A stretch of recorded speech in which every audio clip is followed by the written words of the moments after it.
Երբ տղամարդը չի սիրում կնոջը, ինքը վիճում է իր հետ։ Ամեն անգամ պատճառ է գտնում, որ իրան ստորացնի։ Տորմս գոհություն չունի։ Դու ինչ էլ ասես, ոնց էլ անես, ինչքան էլ գեղեց կանաս, ինչքան էլ նրբանաս, կանացի դառնաս, ինքը քեզ չի սիրում, ինքը արդեն պատրաստ է քո հետ վիճելու։ Ինքը քո հետ վիճում է։ Ինքը քեզ ընդունում է որպես իրան հավասար, բայց գիտի, որ դու թույլ ես, խոցված ես, գիտի, որ պատասխան չես տա։ Դուք կասեք, բա ինչի է տղամարդը մնում կնոջ կողքին, եթե իրան չի սիրում։ Որովհետև իրան հարմար է, որովհետև անհրաժեշտ է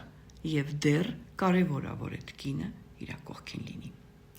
Կամ ինքը այդ խառնվածքի մարդ է,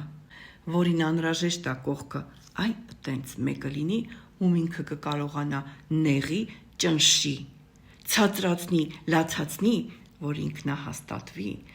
որովհետև ինքը տենց է ապրում։ Իր էներգիան դրանից է գալիս։ Ինքը առողջ մարդ չի, հրաշքներս։